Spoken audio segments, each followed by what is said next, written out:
today with Guru Vandanam. Akhanda Mandalakaram Vyaptam Yena Characharam Tatpadam Darshitam Yena Tasmai Shri Gurave Namaha. A warm welcome to everyone to this another class. So before we proceed ahead, let's take a quick recap what we have learned in the previous class, and we'll go ahead with that. We have seen that nature gives everything for us. It's time we align with the nature, and the power of seasonal eating is of prime importance in our lives. We have forgotten that nature gives us the food, and the food given by nature is enough for us to sustain this wonderful life given by the Almighty. And nature gives all seasonal fruits, and we know that summer season, the 6 seasons, the summer, monsoon, autumn, winter and spring, every fruit and every vegetable is provided by nature so that we are hale and healthy. So it's time we follow nature's calendar but not the supermarket's calendar, because the right food should be taken at the right time, and that's what is going to create us proper health. We've seen that birds have a natural compass, and this is nature's built GPS. It's amazing to see. It's stunning to see these birds travel to various directions, but still, before sunsets, they are back home to the nest, which is really stunning to see why humans need a GPS, a map to go ahead. That's because they have an inbuilt protein called cryptochrome, which works when the sunlight starts, and the functioning of the protein stops predominantly when the sun sets. So they are out by sunlight and they're into the nest by sunset. They follow the rules of nature. And it's time we also understand our home, that is the home of Almighty, and go back in this journey and take a journey, the retreat to a journey. We've also seen that plant-based eating is the mode of eating which is of least harm. Jivaha jivasya bhojanam. Every living being has to live by eating something or the other.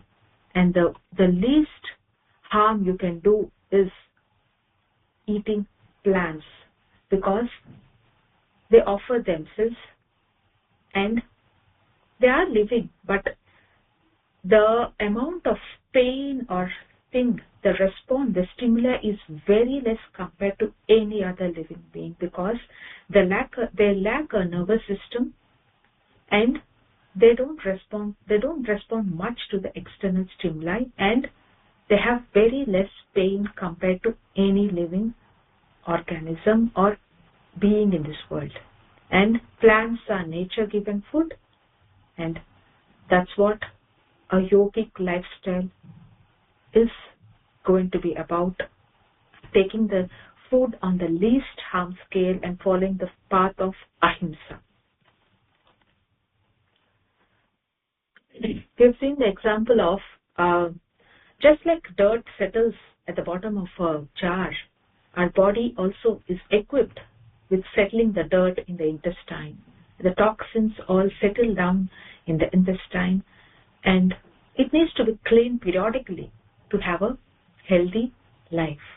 And that's what is the breaking of fast and cleaning of intestine, which we have seen extensively in the last class. What bad stool creates? Lots of diseases. We've seen that. Gut is the root cause for all diseases. It was stated long time back and it still applies now too, because there's a connection between the gut and the mind, which is a vagus nerve which sends signals from there to back and forth. So what you eat is what you are. It's very well said. The food you take makes up your subtle mind. And bad stool creates a lot of diseases, constipation, bloating, skin problems, fatty liver, obesity, and whatnot. So just controlling and shifting your food patterns to a nature-given food creates a lot of healthy environment for you on this day and forever too. You will never regret a change in your food, because that's going to give you a lot of energy, a healthy environment for you to sustain, to achieve your targets in life, to achieve your goals. Because without a healthy body, what can we do? Nothing can be achieved in this world. A healthy body is the prime requisite in this life to achieve any sort of goal, whether it's a worldly goal or a yogic goal. So the basic requirement has to be perfect to move ahead in your life.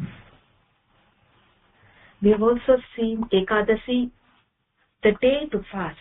Nirjala Upvasa is very essential. That's the day when your system takes a break. And it takes time to repair itself, to regenerate itself, just like we take a break, a weekday from our daily course, and we rest from our office work. Similarly, our body has been working from the day of birth till the day we die. A day when your intestines need some time to rest, and the day is Ekadasi, because that day your intestine fire is very, very low. So the day when you fast, your digestion is slow, so there's less hunger. It's a nature's built system so that you refrain from eating, so that your intestines take a break and regenerate themselves. The right way to break your fast, we have discussed extensively on that, and we've also seen that autophagy sets in after 24 hours to 36 hours, which is very important for us to go ahead. And this breaking of fast is important for everyone, because the intestine, there's a lot of fecal matter, there's a lot of toxins, harmful material which settles down in the intestine, which needs to be flushed out. Just like a river, a flowing water never has moss. Let the water in a body keep flowing. Don't get settled down, or else your body starts forming moss and all harmful things, toxins in the body. How to break your fast? Salt, lemon, warm water, which is very, very crucial, and this has to be followed very carefully. And the first time is going to be a bit troublesome, because your body is not accustomed to this. But believe me, down the line, it is going to become a nature. That's what we have seen. Anushasan, Abhyasa, and Adat. Discipline, practice, and nature. What starts with a discipline, with great effort, becomes effortless, and it becomes your nature. That's because there's a discipline which is incorporated in your lifestyles, and this, though it is tough in the initial stages, it becomes your nature and it becomes effortless. So every new practice in your life needs this discipline, practice, and nature. So don't go back in your movement, because you've already taken the first step of attending the classes and trying to be a better person than yesterday. Because human life is about knowing ourselves and reaching the goal of human life. So we have already taken, by the Almighty's grace, we've already started a first step. So let's move ahead with great vigor and determination, which is very important in this path of yogic lifestyle. Having said that, let's start with today's class. Any questions or from last class? You can raise your hand, or I'll go ahead with today's class. Okay, fine. That's wonderful. Okay. Living in the world and dwelling in the divine. Yoga is an experimental science. It's just not mere theory. Everything we discuss here becomes only meaningful when it is lived. In yogic life, our actions and our understanding are not separate. Let me make it clear to all of you. What we practice and what we speak about are on the same. Talking about that, the body actually does not need all these fast foods and SOS foods.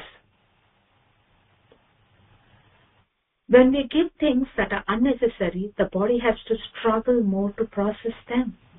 We spoke about Upavasa, and during Upavasa, what exactly you feel? You feel a sense of lightness in your body, a sense of pleasantness. People think that they can't manage Upavasa, but the body is designed for it. We need to understand that it's just that we have gone so far from it, we have forgotten the nature, the build of body. It appears difficult in the first stage because we have not practiced this for ages and ages together. So it's time we start it with a discipline, make it as a practice, and then it becomes a nature. And when the body receives a message that it's not going to get food today, it simply shifts to another metabolic fasting mode state. It slows down, it reorganizes, and enters a fasting mode stage, Upavasa mode stage. So, along with this, we see that mind becomes peaceful just by fasting. This peace arises because fasting is something which is our psychology, and it is built for, even though we have never done it earlier. When we finally begin this, we get to feel this unmistakable experience of this beauty of this life. So, having said that, the first step is to clean your body, which is done with Upavasa, Nirjala Upavasa, and breaking the fast. The body moves through the world. What do you mean by that? Every action we do in this world has an interaction with the world. The path of sadhaka is not to run away from life. We are not supposed to run away. We are not asked to hide in caves or withdraw from the world. We are asked to live in the world while keeping the mind anchored in the Supreme. And this is the beauty of yogic life. The body moves in the world, but the mind rests on Paramapurusha. That's what is living in the world and dwelling in the divine. On the day of Upavasa, this becomes very easy because the mind is not cluttered with the senses, worldly senses. The heaviness of food is absent, and the mind naturally turns inward. That's the reason we call it Upavasa. Upa is staying close, Vasa is dwelling. Dwelling close to the Supreme. And this is the very spirit that says that living amidst activity while remaining inwardly connected in the heart of Supreme, and this is Brahmacharya. Brahmacharya is not to be understood in a different sense, and should not be taken as a narrow meaning, which has a narrow meaning in the world. But the true meaning is Brahmani Vicharanam, means to move in Brahman, to dwell in the conscious of Supreme, to let know that every thought returns to that Supreme, and every breath to be offered to the Supreme. That is real Brahmacharya. Living in the world, but living for the divine Paramapurusha. That is, every act of yours is tuned to Paramapurusha. You are living in the world, but your mind is the seat of Supreme. So don't entertain anything on the mind of your life. The mind should always dwell on the Supreme, whatever you are doing, eating, speaking, talking. It's just like the mother has a month's baby in the house. She's doing all the works. She's cooking, she's cleaning the house, but her mind is always on the month's baby in the who's lying in the cradle. That's what we have to emulate in our life. We are doing all the works, but the mind is focused on the Supreme.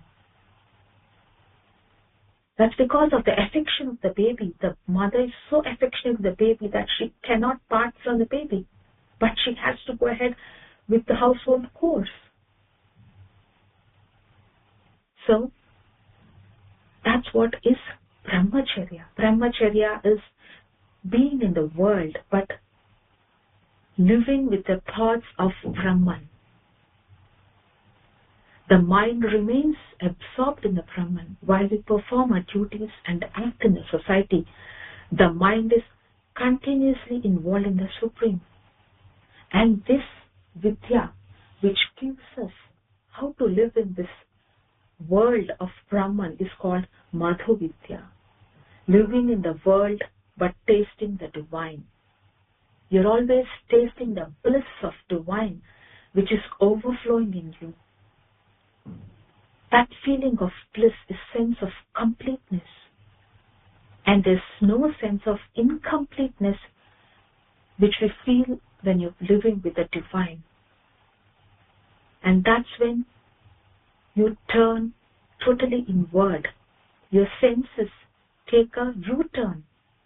Your senses are no more asking for outwardly things.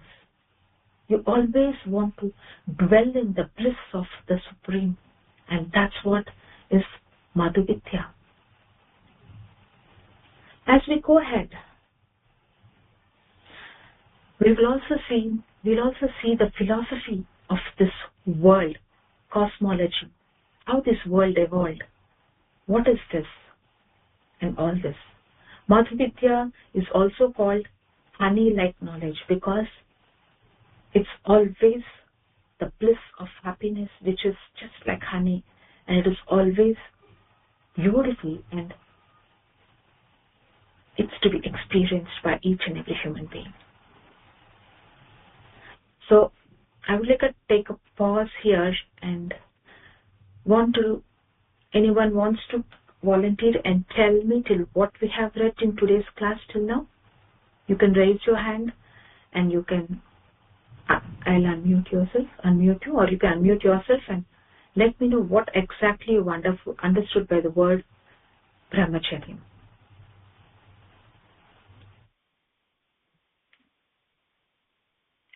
Jai Shri Bhagini, would you like to take this? Namaste, Bhagini. Namaskara, Bhagini, yes. I am back. I didn't attend the last two classes. I missed it. I was traveling. So, no no problem, Bhagini. No problem, Bhavni. You can pick up, listen to the recording. We're going to get a small gap. I will tell at the end of the class. You go ahead. Please tell me what you understood of Brahmacharyam and what is Madhuri. Yeah, Brahmacharyam, in general, the understanding is different than what we heard today. Brahmacharya Charyam is, what I understand from your words is living with the thought of Brahma. Is that what do you mean? That's yes, what that's right, Bhagini. And this Vidya is the Vidya which we learn now is called Madhu Vidya, because that's what teaches us the living of with the knowledge of the honey of the bliss, which is like honey from the spring. So the way I understand is, with this Brahmacharya, that means living the thought of Brahma or Paramatma, then you get the happiness or the bliss. So that's what the Madhuvidya is referring to. Is that what? Yes, that's true. Thank you so much. And it makes Upavasa is the day when you start feeling the bliss of the Supreme, because all your senses are turned inward. And this is the first step. You will experience the feeling of Brahmacharya in true sense also. Okay. Thank you so much, Jaishri Bhagni. Please take time to listen the last 2 classes also. Okay. Sure. We'll go ahead. Yes. Okay. Okay. I have a question here. What do you observe in this picture? One of you can raise your hand and you can tell me what you observe in this picture. Who would like to speak?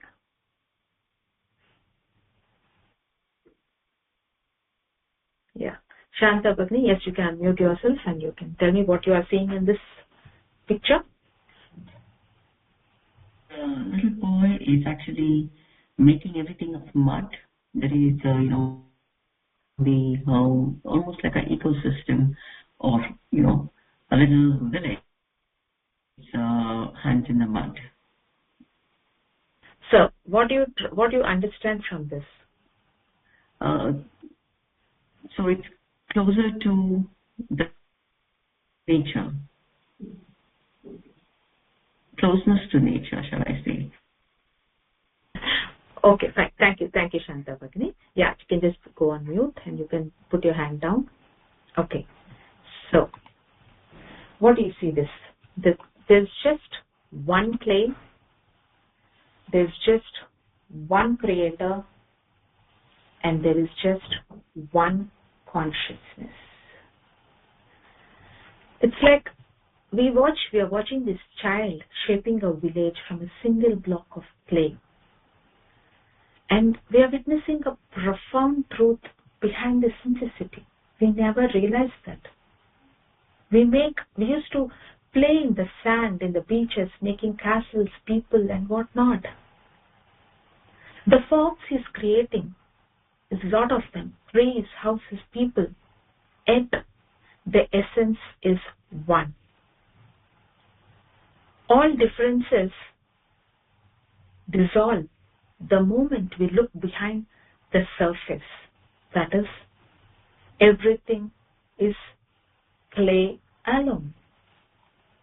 In the same way, this vast universe, with its countless beings, emotions, experiences, is nothing but a magnificent play of one Parama Purusha.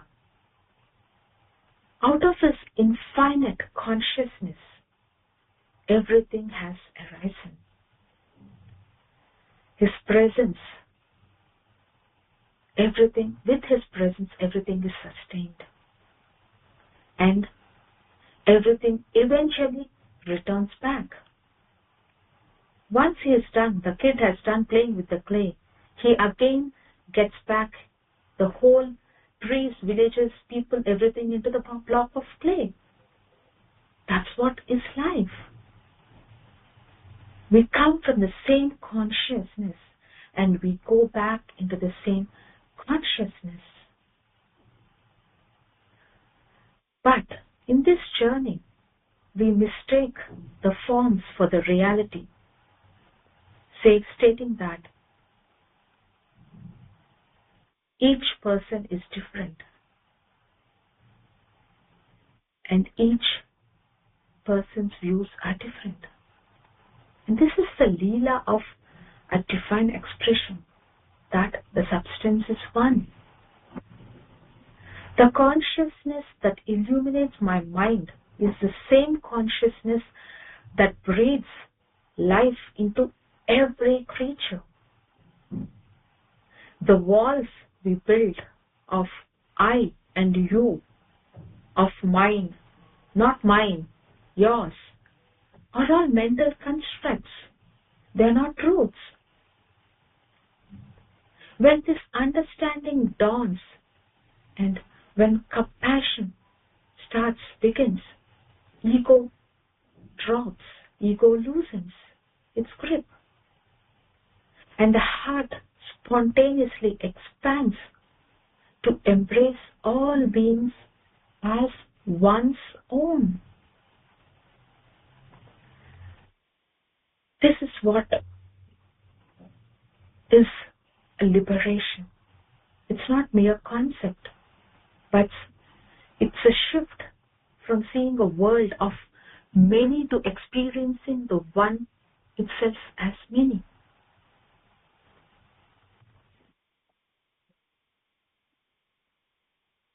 Just as the clay figures in the boys' village look different in shape and size, but at the core, we are all made of the same divine material.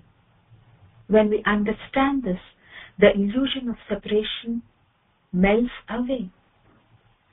We learn to see the world not as many, but as the expressions of the one. And as the clay remains clay, no matter it takes, we too remain pure consciousness, no matter what roles we play. This is the beautiful unifying vision and the concept of Paramapurusha who gives us. All forms, just one essence. Yes? So, we need to understand this, that it is just one consciousness in everyone, and we are all made with the same Paramapurusha, just that we have built walls and boundaries around us. One consciousness in finite forms. How does it happen? There's just one consciousness, right? But how do we get so many forms? But there is just one ingredient. And what is it? Everyone is made of the one ingredient, which is the consciousness. It's just like when we cook rice. We need rice, water, and dishes, everything. But when we trace back the rice to the grain to the plant to the seed, and keep going on, what is the final ingredient? There's just only one ingredient, one samagri of the universe, that is Paramapurusha or consciousness itself. Everything boils down to one samagri, that is called consciousness. And everything that exists is spandanatmak. There's a vibration, there's a pulse of that consciousness. How this consciousness transforms itself, we'll see this in the forthcoming lectures in detail. And that's what is profound cosmology. A story which is worth understanding and learning. The ultimate ingredient is Paramapurusha or consciousness. Nothing is crude in the world. What do I mean by that? Nothing is really sthula or crude or jada. That means everything has a spark of consciousness in it. For a moment we feel that stones have no life. But where did the stones come from? That also is a question. They have the same material or the samagri, the ingredient, which is consciousness. But it's playing the role which is assigned to it in this relative world. And this world exists. And this world exists, and it is Gunanvit Purusha. Gunanvit Purusha in the sense consciousness which is qualified by gunas. That is, a stone has only tamoguna. There is no other guna in a stone, whereas a plant is a bit evolved in gunas. The three gunas, sattva, rajas, tamas, play a role in creating these forms. Plants have a bit of tamasic because they don't move, and a bit of rajasic and sattvic, depending upon fruits and what they give. So it's an evolution state when the gunas have been transformed into different objects. These three gunas endlessly intervene and give rise to all these names and forms. So when we say the universe appears to be many forms, many objects, many experiences, but all the core, at the core, the essence is one, just one. And a sadhana is a way to train your mind to see that one behind the many. And this is the inner spirit of Brahmacharya. That is, seeing the consciousness, the Brahmani Vicharanam. That is, understanding that everyone is from the pure Brahman. And we all have a spark of consciousness in us.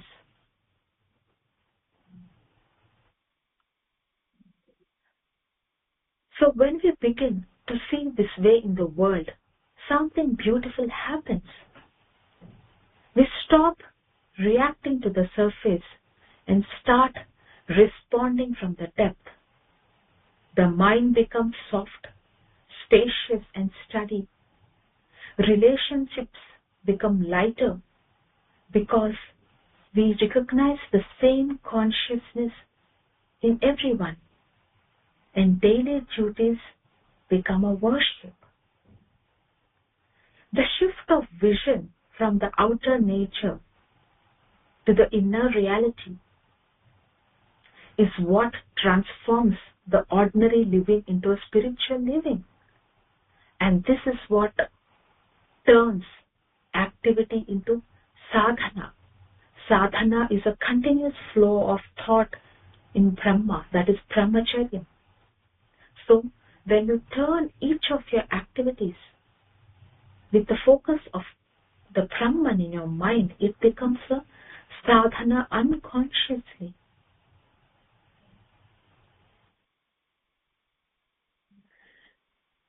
So, this is what states that how we can make our life more wonderful by incorporating the thought of Brahman in every activity and making this life as a Madhu Vidya. It's a Vidya where we understand that everything, everyone is just one.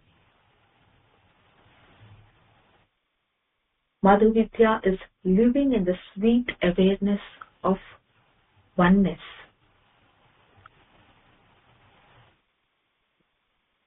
That is, Aham Brahmasmi. That is, I am Brahman. And I am also part of consciousness. Just like a mosquito, a computer, a book, a night sky, everything is a form of same consciousness. When we do sadhana, we get a concentrated experience of Purusha, and a deep connection in meditation is what we learn. We'll also learn the Shibir if people are attending the Shibir.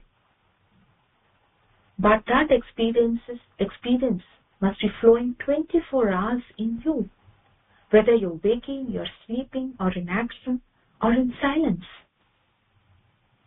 And that is Brahmacharya, and that is Madhavidya.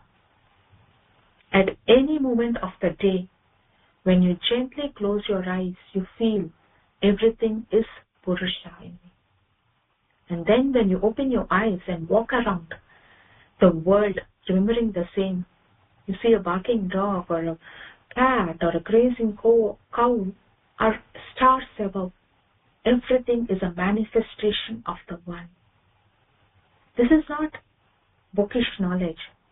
This is an experiential knowledge which needs to be practiced, tasted, and lived.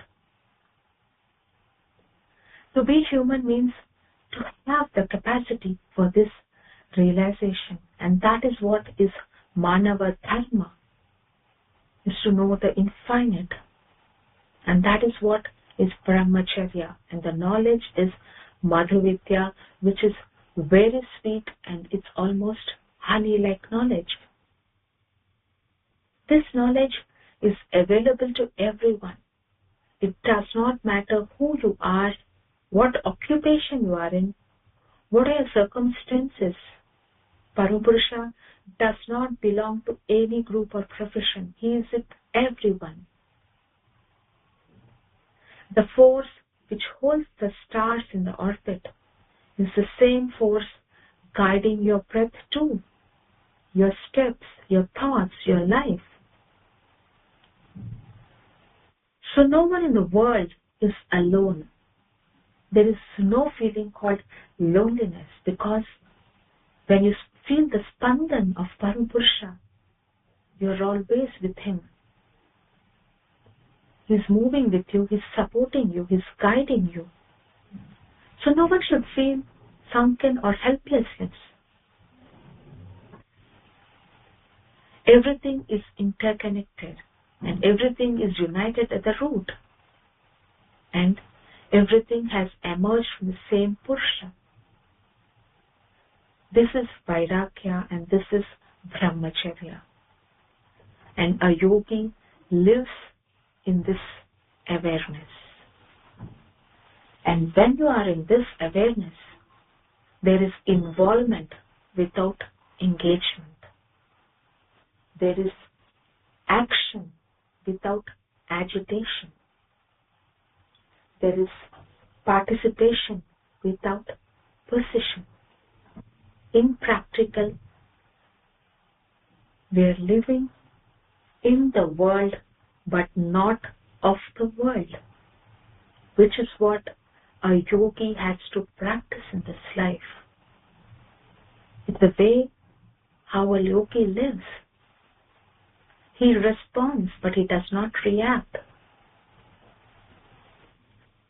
So, this is the beauty of Brahmacharya, and this is the beauty of Madhavidya. As we move ahead in our yogic life, this is the basic principles that we need to understand, that everything is coming from just one samagri, that is consciousness.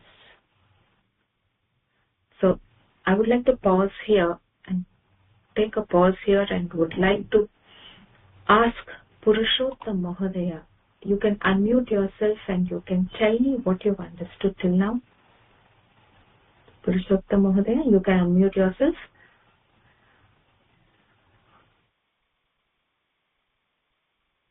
I can't hear you, Purushottam Mahodaya.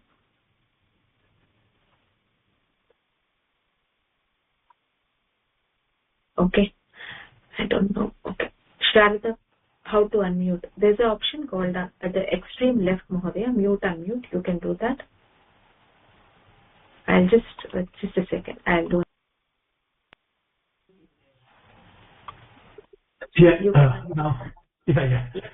I was unable to see her here. Now I can. Oh, okay, fine, Mahodaya. Please go ahead. So, this Madhavidya is a very interesting concept, that to be in the world and not in the world. As I understand that we are part of the action, but we should not get agitated by what's happening around. While we are involved, but we should not get entangled. The real word used is engagement, but I would say entangled in my notion. Am I right to say that? Yes, Mohdaya, very much. You can go ahead. I think this very great concept, and I would like to learn more and practice more.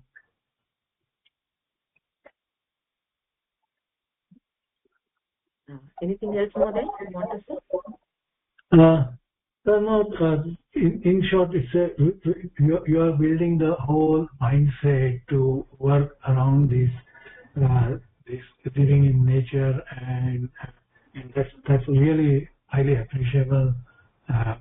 I missed a few sessions, but I will catch up with listening to the recordings and going through the question and answers.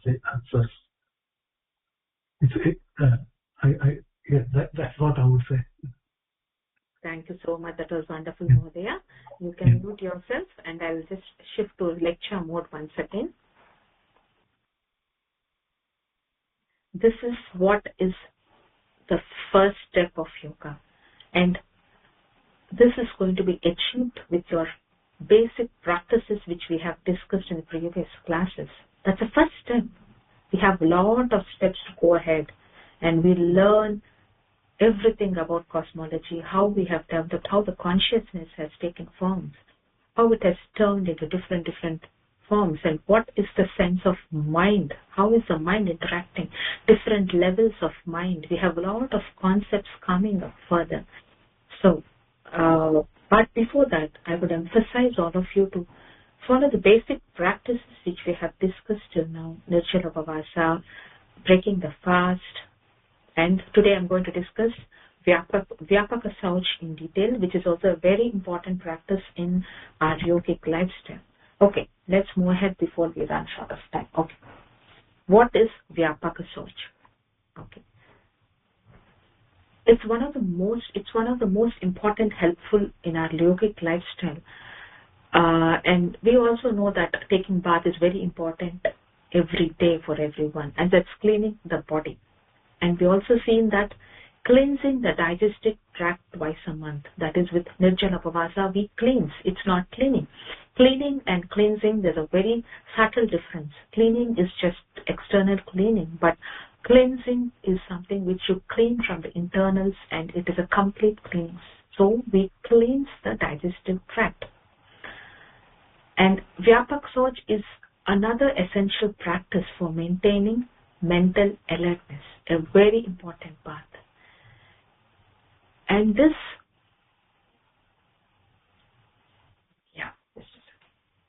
it's a very important cleansing technique, and it's used using cold water. A very simple technique, but it gives you immense results. And alertness is very important on a spiritual path. Without this, the mind becomes dull, heavy, sleepy, and intoxicated. And the mind is attracted to the distractions of the world. But when the mind is alert, everything improves. Sadhana becomes deeper. Interaction with the world becomes clearer. That is, you interact with the world based on your choice, and decisions become wiser. So Vyapaka Shaoca is a simple prakriya, a method, and this is to be done at 4 moments. One is before your sadhana, your meditation, before your asanas, before taking food, and before you sleep. The method is simple.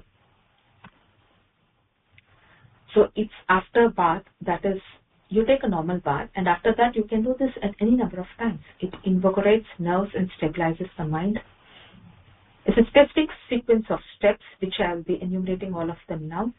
It's a very, very effective on Nirjala Upavasa day. I have personally experienced the effectiveness of this practice because it makes your mind very alert. a day when you're not without food and water, sometimes you become dull and you become a bit low in your activity.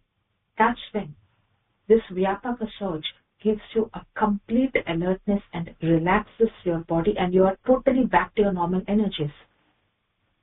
So I would suggest that people who are going for Nirjala Upvasa for the coming week, that is on 15th, please practice this Vyapaka Surge Prakriya also, which is very, very effective. And it can be done any number of times, but the 4 times which I have listed out, that is before sadhana, before asanas, before food and before sleep, is essential. The rest of times you can do any number of times. I do for every 1 hour or every 1.5 to 2 hours. It's very normal for me.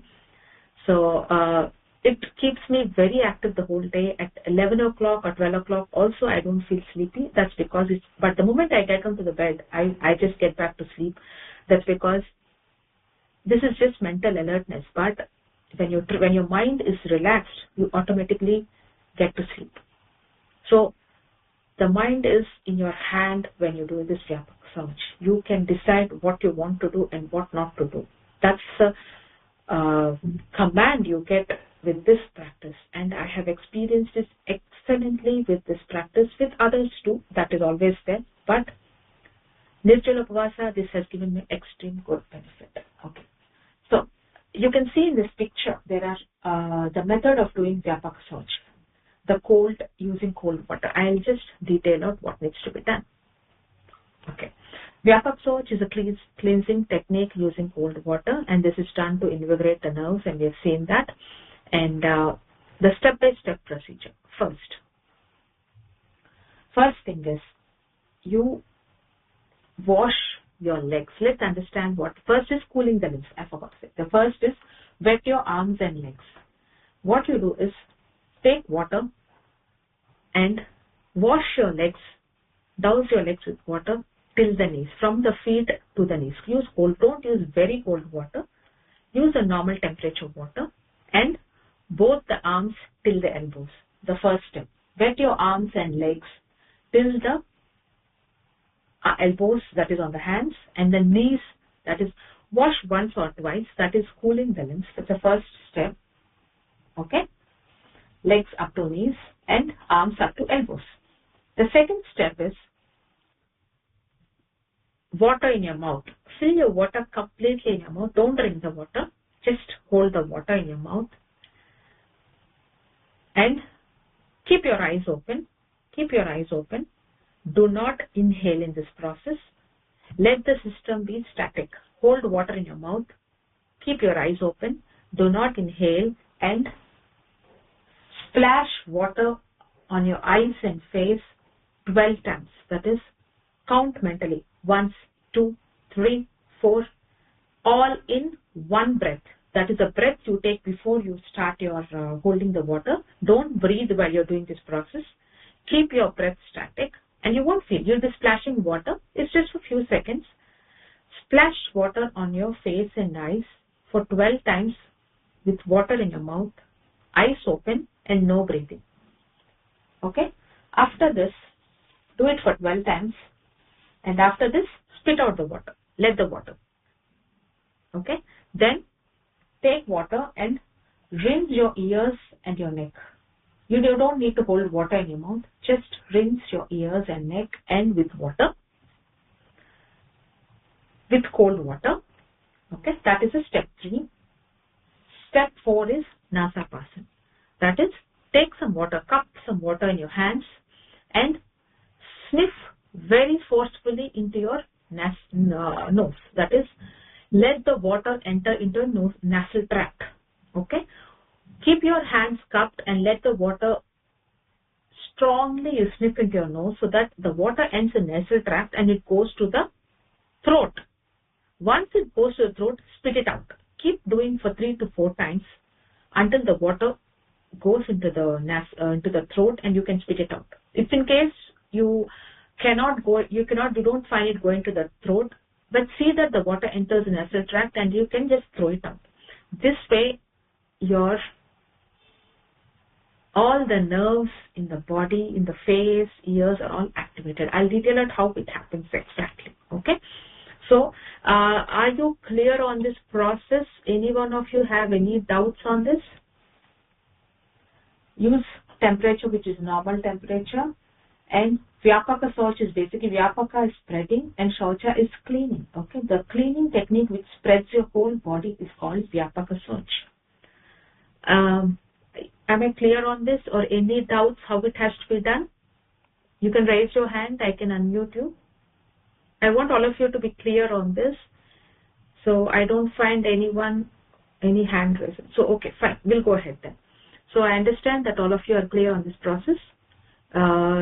This is a very simple technique. It just takes few minutes. Jai Shri Bhagini, I see your hand raised. Just a second. Yeah, you can unmute yourself, Bhagini. Just see if you can unmute yourself. Bhagini, can you repeat the last one once more? Yeah, sure. The last one, the Nasapana.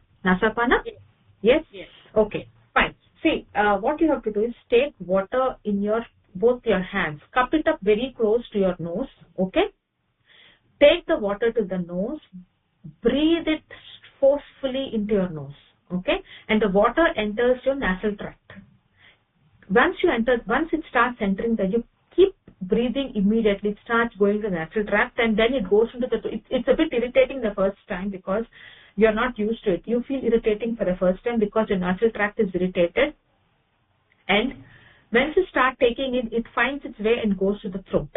That's because the water passes from the nose and all your mucus gets cleared in the nose, and it goes and settles in the throat. Then you spit that water out. So this way, the nasal tract is cleared of all the mucus by this activity. You try it out. If you find it very irritating and very troublesome, try to do the first 3 practices at least, Bhagini. Slowly you'll come to the 4th practice. Okay? I'll unmute him. Okay? Okay, Bhagini. The first 3 practices are very easy. The 4th one is a bit cumbersome. You can try doing it. Slowly you'll get used to it. It is not a tough practice. But that's important because it keeps you far from cold, cough, and your nasal tract is always pure, and you don't have any mucus settling in your nasal tract. Okay? So, I hope I'm clear. Jai Shri Bhagini, I hope it's clear for you. Sharada Bhagini, you can unmute yourself. I see your hand risen. You can unmute and you can ask the question. Bhagini, same question you have answered already. Okay, so you're clear on that? Yes, Bhagini. And you have to inhale the water by putting the hand. Yes. Inhale water into the nostrils. Water into the nostrils. Is there also, it will come automatically, it will happen automatically? Yeah, you take it with force, Bhagini. When you take it with force, it goes into the throat. It goes in throat. If you cannot do it, take it in the nose and throw it out from the nose. You can't do it. Okay. Mm-hmm. Right. If you can't take it with force, take it in the nose and throw it out of the nose. It's a bit cumbersome. You'll feel a bit tingling sensation in nose after some time, but that will subside slowly. Don't worry about that. Okay, dhanyawad. Okay, Bhagini. Okay, fine. Yeah. And there's a question. I see there's a question. Just a second. One second. Yeah.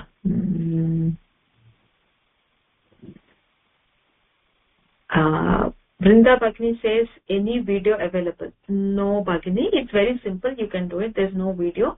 You can just do it. It's very simple, and try doing it for the next. You can start doing it from today itself. It's not a problem. It can be done before your bath. Before your food, before your sadhana, before you have your food, and before you sleep. 4 times you can do it. Okay, so it's not a problem at all. Okay. Any more questions? Yeah. Thank you, Brinda Bhagini. Sharda Bhagini, you can keep your hand down. You can put your hand down so that I know there's no question from your side. Okay. So let's go ahead from here. Right. It takes only 2 minutes, not more. And let's see the benefits of Vyapaka search. It removes your dullness, it improves alertness, and it calms anxiety and overthinking. If you're feeling anxious or you're stressed up, I would suggest go immediately and do this Vyapaka search. You feel such a relief from your anxiety. If there's anything troubling you or any event which is troubling you also, it gives you a lot of alertness on the mental plane. It freshens eyes and face, improves nerve tone and circulation. It's excellent before study, sadhana, and before food, and also before you sleep, which I have not added here. It's basically resetting your nervous system, and it's called relaxed alertness. We'll come to that, everything, what exactly all of these points are. We'll see the science behind this Vyapaka search, how it works. And if any student is studying and they feel very sleepy, just tell him or her to do this Vyapaka search and the sleepiness vanishes immediately. And no one should sleep in the day. The day is supposed to be being alert. No animal sleeps in the day, okay? And the time to sleep is in the night. So if you're feeling sleepy the first 2-3 days or something, when you change your food, when you change your lifestyle, and when you do Vyapaka search, your tamasic nature of the body reduces predominantly. It's excellent, and you won't feel lazy and lethargic the whole day. And this is a powerful tool. Vyapaka search is a powerful tool in the yogic lifestyle. And yeah, okay. Come to the next slide. Okay. This is called relaxed alertness. What do you mean by relaxed alertness? I'll detail that also. Just a second.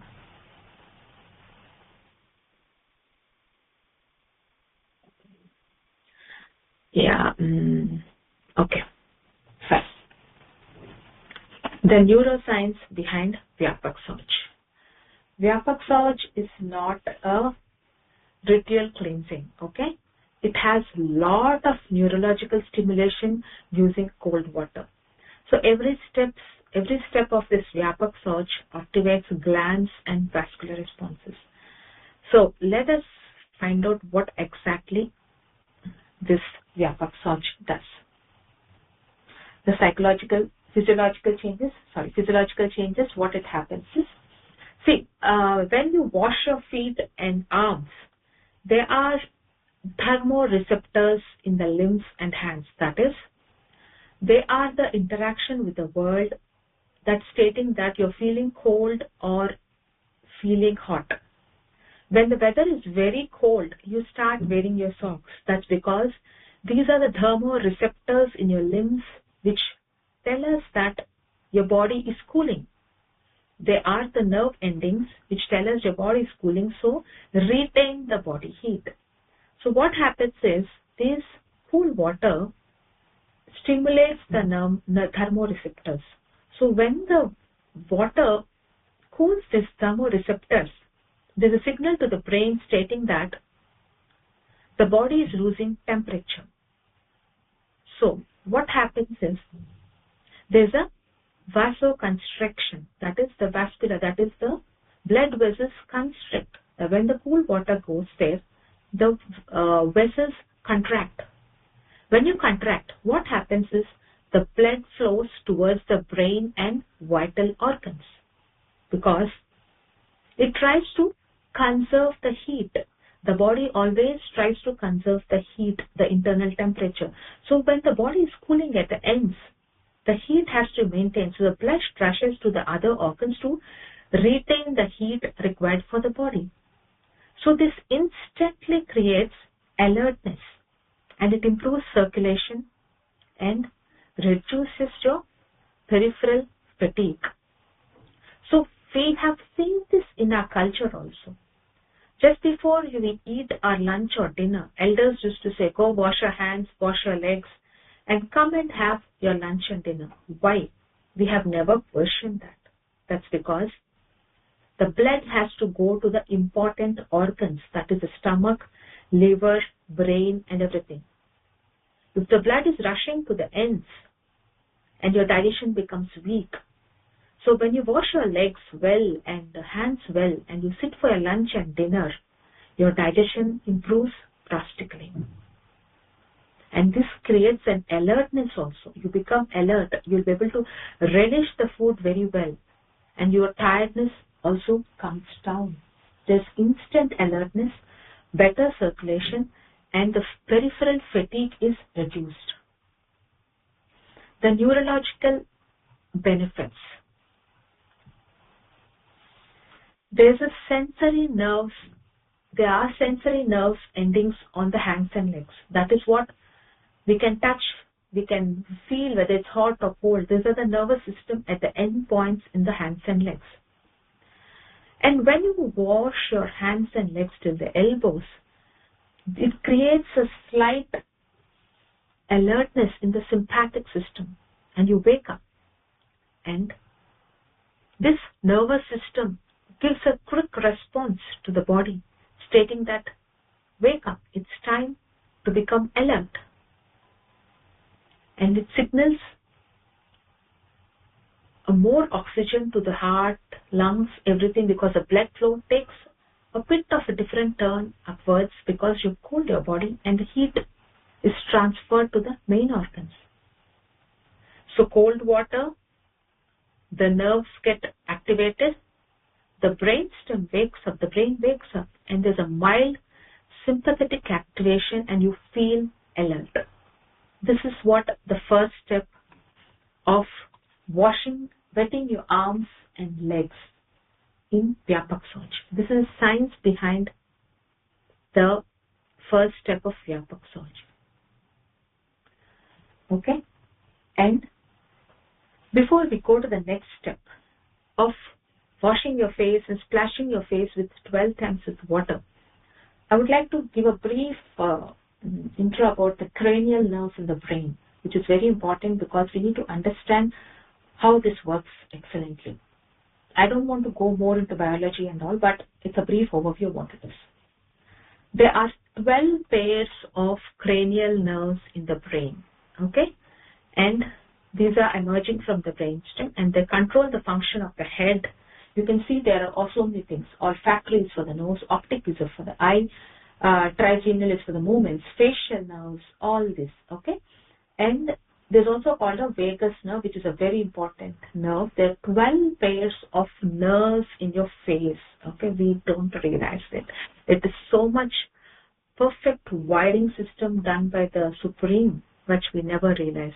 We have olfactory, which is for smell, optic is for eye, oculomotor is for eye movement, and everything. Facial is for facial expressions, taste, everything. And vagus nerve is for the swallowing. When you put your food in your mouth, how does it go down? It's not coming up. All this nervous system works perfectly. Vagus nerve is also for the heart rate and for the digestion. So each nerve, pair of nerves, has its own function. And that's what makes how sense organs works with this cranial nerve is you see from these nerves, your hearing, the smell, the taste, everything happens with a response. When you touch something, the response is so quick, we don't even realize what system is working behind that. All this happens with the blink of a second that we are unaware of the speed with which it works. And these are the electric signals. What a perfect wiring system done by the Almighty. Everything passes with the electrical signal through these nerves and it reaches the brain and brain sends back the response that you touch a cold article or ice. The moment you touch, immediately you feel it's cold. That's the beauty and the fantastic mission what a human body is. It's a living electrical system in which cranial nerves act like high fiber optic cables and they're constantly carrying sensation to the brain and bringing back responses. Millions and millions of messages travel to these nerves, keeping us balanced, unaware about what's happening, and alive with perfect timing, with perfect precision, almost zero delay.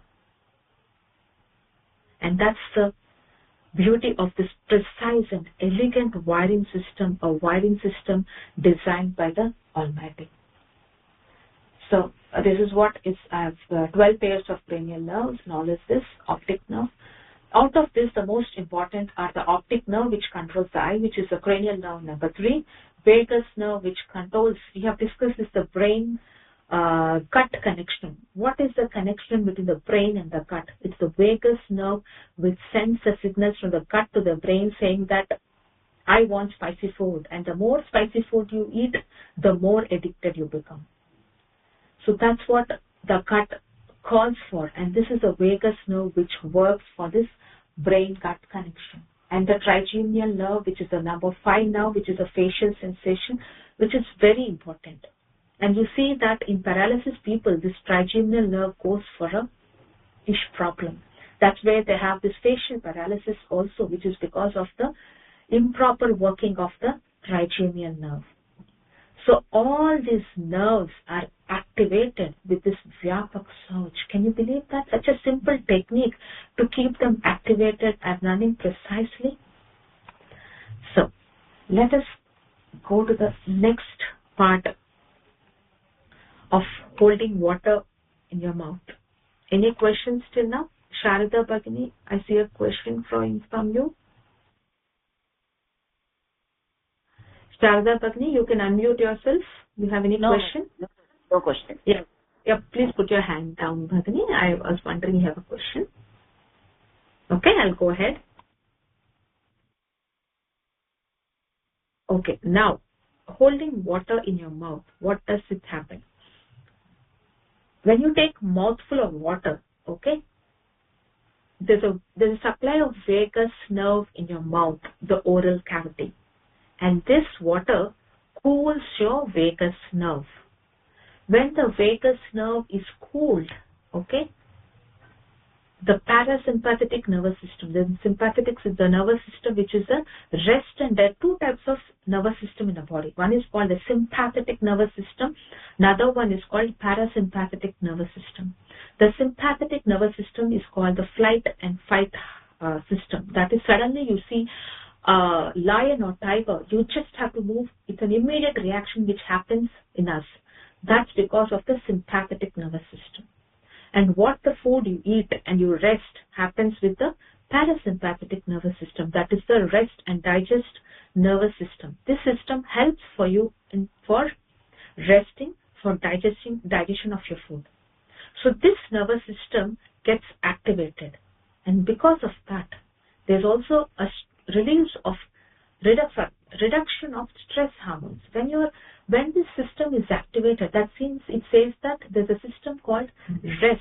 The rest system, when there's a system of rest which is activated, there's a reduction of stress hormones and your facial muscles get relaxed in your eyes.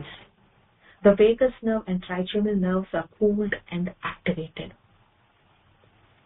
So, the trigeminal nerve is also on the face, and when you splash water on the face, the trigeminal nerve is activated, which creates the moment it's activated, it starts working perfectly.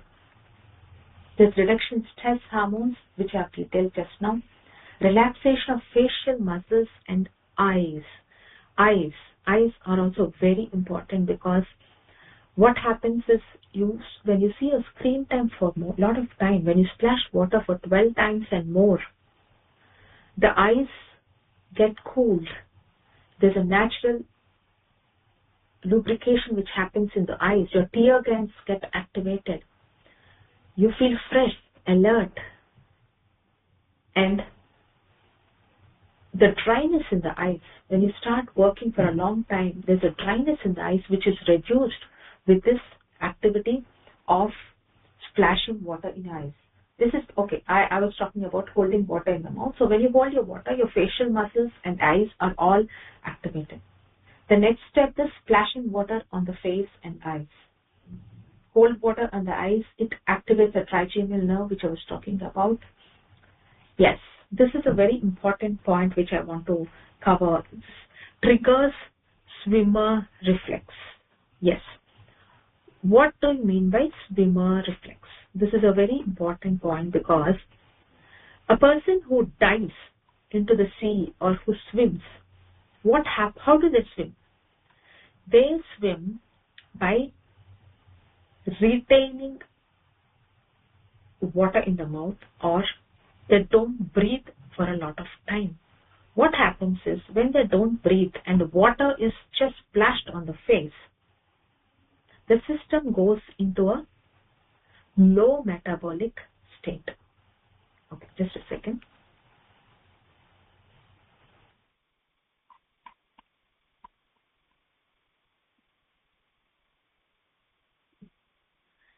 Yes. Yeah. So, I'm sorry. Yeah. When you splash water with holding water in your mouth and you're not breathing, the system thinks it's a swimmer's reflex. That is, when you're swimming, you don't breathe, you hold your breath. So for after 10 to 12 times, when you do that, the body goes into this reflex mode and it slows down your metabolic process. That is, your heart rate comes down, you become calm, there's an energy conserving mode. So when there's an energy conserving mode, your reflex actions become slow. The body calms down. But on the same side, you're becoming alert. That's because by splashing water and all, your vagus nerve and trigeminal nerve and all the nerves endings are getting activated. So it is giving you relaxation plus alertness. That's what I was talking about. It is relaxed alertness. And it's a perfect balance of calmness and wakefulness. Relaxedness, there should be calmness, and alertness is when you're wakeful. So this is an ideal procedure for sadhana, and it's ideal for learning and ideal for living. So very important, you don't breathe while you're taking the water in your mouth and splash. When you splash your water on the face, don't breathe. Keep your mouth complete with water, and then you splash. Keep your eyes open when you're splashing your water so that your face, everything is refreshed. It slows heart rate, eye circulation improves, tear glands activate naturally. Many people are using tear drops. That is for dryness of eyes. You will not need any eye drops for removing your eye dryness. Believe me, once you do this, you'll be out of your eye dryness. You won't feel any pain. You won't feel any redness. You won't feel eye strain after working 12 hours of day on your computer also. Okay? Your eyes are always lubricated with water. There is no dearth of dryness in your eyes. Okay? And it calms your brain, which is very important. You become much wiser. You become alert and calm.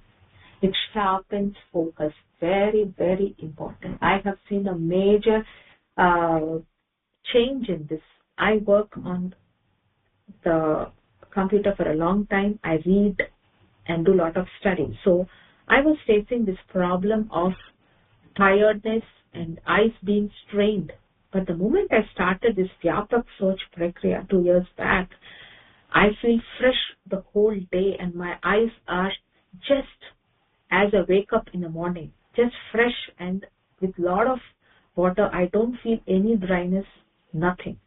I would suggest people who feel this dryness or strain in their eyes, do this and get back to me in the next class how you're feeling about this Vyapaka search.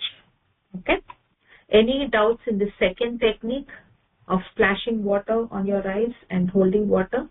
And swimmer's reflex, you can raise your hand. I can, because I want all of you to be clear on this Vyapaka search process, which is very, very important, which really gives you a lot of energy and a lot of calmness on the same side. Calmness plus alertness. Okay, Shanta Bhagini, I can unmute you. 1 second, I see your hand risen. Yes, you can. Yes.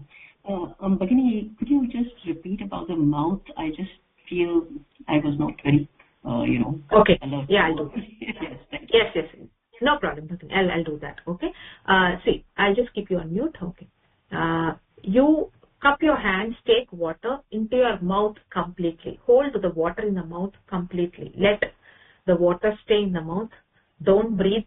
Keep your eyes open and splash water on your complete face for 12 times. Count 1, 2, 3 and splash water with your eyes open, no breathing, and water completely in your mouth. Don't swallow the water.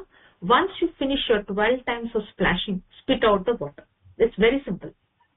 See, you wash your face, you wash your face, right? You wash your face, but you wash your face with your eyes closed and there is no water in your mouth. Just simple, the same state, but keep your eyes open, no breathing, water completely in your mouth. There's a document which I have shared. I will share once again in the group, Vyapaka, which is just few steps, very simple. Refer to the document before you do your Vyapaka once or twice, then you are sure you don't need the document anymore. I was just hope now it's clear now, Bhagini? Yes, Bhagini. Yes. Okay, fine, wonderful. So let's go ahead with this next step. The step 1 and the step 2 is, first one is washing your legs and arms to the knees and elbows, washing, cleaning till that. Next is holding water in your mouth. Keep your eyes open. Don't inhale. That's a step 2. And splash water on the face for 12 times on the face completely. And we have seen the neuroscience facts behind this thing. The third step, wet, rinse ears and neck. Let the ears and the neck, everything be wet. Okay? What this gives you is better blood circulation to the brain, reduced mental fatigue. All this is a part. Okay? Relaxation of neck muscles. Many people suffer from neck pains and sitting for a long time. They have a sprained neck. So do this and your cervical sympathetic chain gets activated. The cervical muscle in the neck.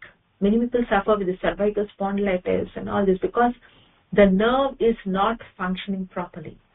When you splash your water on the neck, ears, and you wet all the neck and the ears, your nerves are activated periodically and they start working well. Okay? And relief from mild headaches too. If you're studying for a very long time, if you can do Vyapaka, your headaches, you will not have headaches the whole day you're studying too. You feel a bit of tired, go to the bathroom, go and do this Vyapaka, relax for a minute or two and come back. You'll be fresh just like a daisy, back to your work. Okay? So this is about step 3. And the step 4. Okay? What happens is, many a times, mucus, we have this mucus settling in our nose, throat, everything. So this tract is very important for us to be free from cold, coughs and everything. So when you do this Nasapana, it clears your nasal mucus. It reduces inflammation in your sinuses. The sinuses are the places where you get the sinus headache. They're the airways near the nose, near your forehead, which are filled with mucuses. And that's when you get your sinus headaches. Sinus headaches happens when all these airways are filled up with mucus. So what happens is, this mucus creates an inflammation state and you feel tired and there's a lot of headache, your face is paining. I have seen a lot of sinus patients suffering from this pain in the face, pain in the head. So it clears this prakriya, clears your mucus in your throat, in your sinus also. And it refreshes your whole nasal tract. Stimulates your nasal. There are a lot of nerves in the nose also. How do you smell with your nose? Is because the nerve endings are what create your smell. So people who say that I cannot smell properly, I suggest do this Nasapasana. Your nerve endings of nose becomes very active and you can smell all sorts of smells which are around you. So some people report that as I cannot smell properly. So this will activate your olfactory trigeminal pathway and this mental clarity. Okay? So this is about the Vyapaka search and the 4 important steps of Vyapaka search which we have seen this. And hope these 4 steps are clear. I would like to find out from all of you. No hands. If there are no hands, I'll go ahead. I just need 5 more minutes to complete our today's session and then we'll call it a day. Okay, fine. I see no hands risen. Fine, go on. And this is improves your respiratory unit, which I forgot to tell you. Yes, your respiration is smooth. You will never catch a cold. You will never catch a cough, because it clears your respiratory tract, and your immunity also improves. Okay. What this slide says is setting the soil for the plant of yoga to be planted. All these disciplines, what I have enlisted, Nirjala Upavasa, cleansing the intestines, Vyapaka search, are just not physical routines. They are the purification of the very soil of our body and mind. Just like when you want to plant a tree or a plant, you check the soil before you plant the tree. The soil has to be pure, without germs, without any pests, without any insects in it. You clean the mud properly, and then you plant your plant.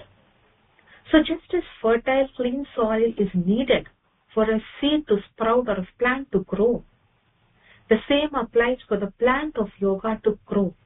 And only when the inner field is purified, light and receptive, that's when the plant of yoga grows wonderfully. So by removing the toxins in the body, calming the nerves, and clearing mental heaviness, these practices create a subtle ground where there is concentration, clarity, spiritual growth, and yoga can take root in it. When the soil is ready, the plant of yoga blossoms effortlessly. So this is just the prelogue of what yoga has to start. We are just setting the soil of our body and mind to plant the life of a yogic life in our body. So I suggest all of you to strictly follow all these practices and know the benefits, because only when it's practiced, that's the real essence of yoga. Until then, it's just theory. And when we have made this first step, let's move ahead in the next part also. Okay, before I conclude, a small this thing I would like to share regarding the sprouts which I have shown. Many people have a problem making these sprouts, because I myself had a problem because I was not making proper sprouts, and that created a lot of bloating, indigestion and heaviness. So the right making of sprout is very essential, because this is living food. Sprouts are tiny seeds, but there's a big science in it. They have active enzymes, vitamins, minerals, and it's living food, and there's high quality protein, which is very, very easy to digest also, because it is just sprouting. And it has 10 to 12 times nutrition than a dry seed. You're using tur dal or moong dal or whatever protein. This has 10 to 12 times than that. It is easy to digest, and it gives a steady release of energy. Okay? And that's because, and we also have seen life supports life. How to make this sprouts? It's a very easy method, a small habit, but it makes a very big impact in your life. Believe me. First day, what you do is, in the night, wash them properly of all the mud, everything, whatever sprouts you want to sprout. Preferably, they'll first go for the green gram dal, which is easy to digest. Don't go for the other heavy seeds. Okay? Soak them overnight. Rinse them properly 2-3 times. Fill them with water. Soak them overnight. Day 2, drain the water out. Okay? And close it with the lid. You don't need any special equipment. Believe me, use a steel vessel and a lid. Just drain out all the water. Keep it covered with a lid. And in the evening, okay, just again wash them once or twice, okay, and drain out the water. See that it's moist. It should not be wet. There should be no water. It should be moist, okay, and close the lid, okay. Day 3 you will see, day 2 itself, you will see the sprouts coming up in the evening. By day 3, you see there are a lot of sprouts, but still you see the sprouts should be close to 1 inch. At this point 8, like it should be close to 1.5 centimeter or something. If it is 1 centimeter and above, you can say it's sprouted well. But don't eat sprouts which are less than 1 centimeter. Day 3, you again wash them, drain the water, and you can keep them. And the same applies for the evening. If you feel they've sprouted well, you can take them out and you can eat them then itself, or you can refrigerate them for 2 to 3 days. They're excellent for 2 to 3 days. No need to worry about it. Keep in a glass jar. Don't keep in a plastic jar. Keep in a glass jar. It is very fresh. Another thing is when you're washing your sprouts in the evening or in the morning, keep tossing them and see that there is no water. It should just be moist. Okay? And keep them closed, and sprouts are ready to eat for you. Seal vessel and close with the lid. And by mistake, if you smell any odor a bad odor in the sprouts, discard them immediately. Don't use them. Okay? See that means you have left the sprouts in more water, or it has been kept for a very long time. You will know this procedure once you do once or twice, and they stay extremely fresh for 24 to 48 hours. You can keep them in the refrigerator. And people who have any problem that you cannot digest, you can take the sprouts and do a light steaming, and you can eat those sprouts in a morning breakfast. This is very, very effective, and you will love this food in your whole food plant-based diet. Okay? So, any questions?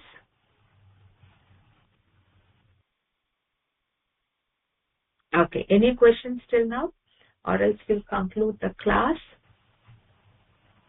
Okay, fine. I see no questions today. I'm very happy about that. Okay, yes, I have few announcements to make. I'll do that. Let me finish the class. So, eat, refrigerate. Okay, summary. What we have seen till now. Okay. We have seen that living in the world and dwelling in the divine, that's the first step of a yogic life, and every sadhaka has to follow this step of life. Okay. Brahmacharya. What is the true meaning of Brahmacharya? That is Brahmani Vicharanam. That is staying in the thought of Brahma, but it's not a convoluted meaning. Don't take a wrong meaning of Brahmacharya. And the Vidya which gives you this Vidya is the Madhu Vidya, the honey knowledge which invites you with the thought of Brahman all the time.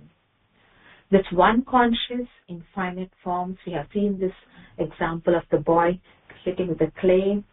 Madhu Vidya, living in the sweet awareness of oneness, and your reaction with the world reduces a lot. You respond and you won't react with the world, because the world will not color you. You will be in the state of Vairagya, that is, the things around you will not affect you, and you are in the bhava of colorlessness, that is Vairagya bhava.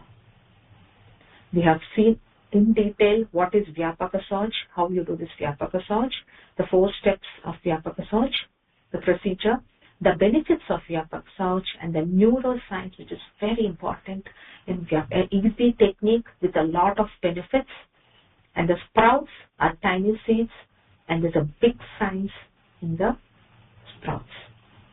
Okay? Sprouting, how to go about the proper method for sprouting. So, as a small announcement here, the next class will be in the new year, 2nd Jan 2006. I would not be able to take just a question. I see a question. Meaning of Vyapaka. Vyapaka is spreading Bhagini. Vyapaka is spreading. Shaoca is cleaning. That is, the cleaning technique spreads the whole body. A simple technique which spreads, because every nerve in your face is activated, your brain is activated, your temperature is controlled, your system becomes calm, you are alert. It's a complete cleaning system, is called Vyapaka. Okay. So next week I would not be able to take a class because we have a shibir, and this shibir is there every year for all the sadhakas, and we go to Varanasi, and this is a wonderful place where just next to river Ganga we have a shibir, and that's such a what is it? I cannot even tell the space, the meaning of I cannot even describe the peaceful atmosphere which we live in, that 10 days of 1 week. Sorry, it's basically 1 week where we have a shibir with all the sadhakas from morning 5 o'clock till night 10 o'clock with meditation, asanas, satsang, discussions, and everything. We grow with people around us. So I'll be traveling next week to the shibir, so I'll not be able to take the class next week. Mahoday, just a second, let me complete. I'll come back to you. Yes. Okay. So next 2 weeks I will not be able to take the class. 19th and 26th I will not be able to take the class, and we can start our class on the 2nd of Jan.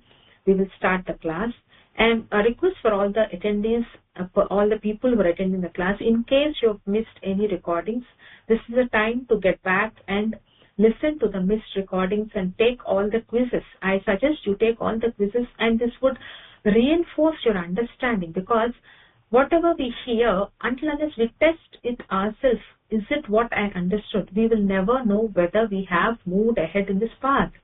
So take all the quizzes. If you have missed any of the quizzes, go back to all the quizzes and see the important points. I've touched on all the important points in all the quizzes. So it's a very simple quiz of 15 to 20 questions. It's a multiple choice questions, so which will guide you through your understanding also.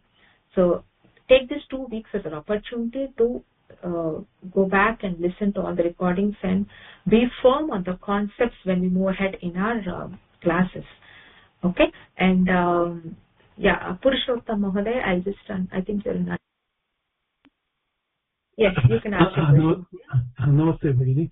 I was keen to attend this Shivira. Unfortunately, when the first information came about Shivira, it was just 8 weeks before the Shivira, and I could not get organized. Any possibility to know this about this Shivira well in advance, say May or June, in month of May or June? Yes, Mahoday. We actually all of us are aware about that, but our classes have. I'll just keep you on mute. Just a second. See, all of us who are attending these classes are aware about this Shibir, but our classes started in October. So the reason we were probably you got the information late. I understand that, but next time onwards, if you are aware, every year in December we have this Shibir, and people who can make it, I would suggest all of us should attend. It's a wonderful opportunity to know and grow and meet all people and know where we how we have to improve on ourselves. So probably next Shibir you can join. It's high time. Next week we are traveling, so I don't think you can join now. But you would be this 1 year, if you can attend the classes, you will learn a lot more to understand in the Shibir also. I would suggest that as we move ahead in the forthcoming classes. Okay? Yes, Mahodaya, you can. Yes, Mahodaya. Thank you very much, Bhagini. I appreciate it. Yes, it's in December. The dates will be announced. Thank you, ma'am. Because we have to organize about everything, travel, accommodation, visa, everything. Yes. That's the reason. You're from which place, Mahodaya? I'm from Melbourne, Australia.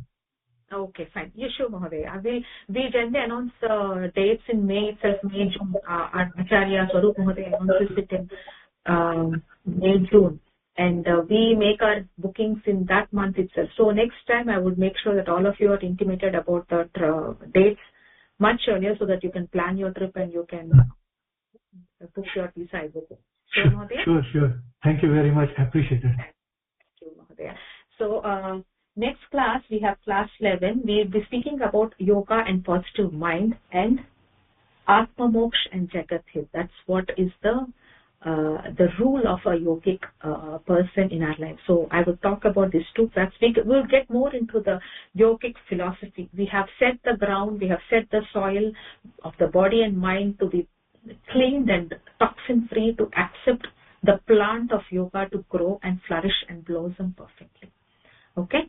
So any more questions? And before that, I'll take the prayer. Any more questions? Preeti, Bhagini, you have a question? Yes.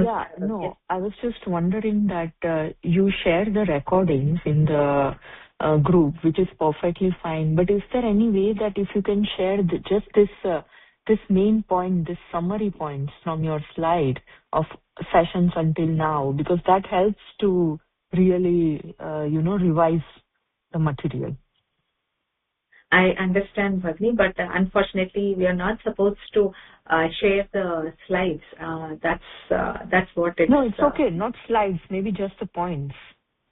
Yeah, the points. The points is, I suggest that when you listen to the class, please make a note of the points, or you can re-listen the recording, because it helps you. Because I go at a very slow pace, so you can just list out the points when I'm discussing in the class, which helps you to revise when you get back to the class. In all cases, I would be okay. To all the people who are attending for the first time, I understand.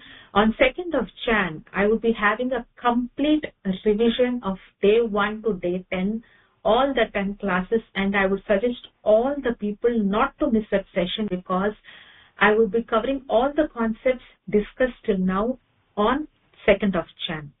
Okay, so please make sure all of you. It will be a quick recap of what we have done, because we have moved ahead with a lot of concepts, lot of new techniques, practices in life. So we just need to go back once and start a new year with a new beginning of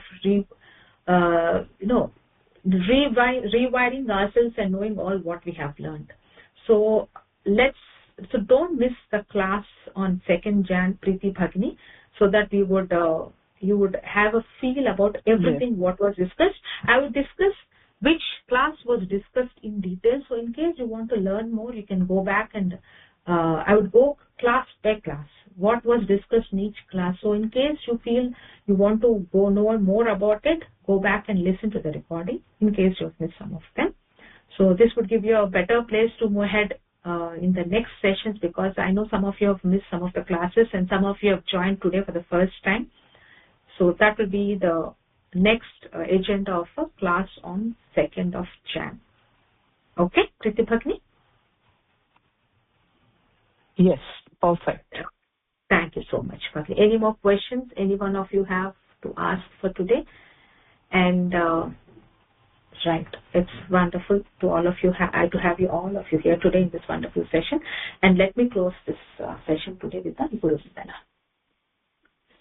तव द्रव्यं जगद्गुरो तुभ्यमेव समर्पये. Om Gurave Namaha. Everything of mine is offered at the feet of my Guru. It's all yours, my Parapurusha. There's nothing of mine. You're the one. And you're the one in everything what I see around me. You're the one in everyone and everything. Thank you so much, all of you, for being with me in this wonderful journey today. And let's meet on 2nd Jan 2026. Dhanyavadaha, everyone. Dhanyavada Bhagini. Dhanyavad. Dhanyavada Bhagini. Dhanyavadah Bhagini. Namaskar. Dhanyavadah. Dhanyavada. Dhanyavadah Bhagini. Namo Namah. Namaskaram. Namo Namah.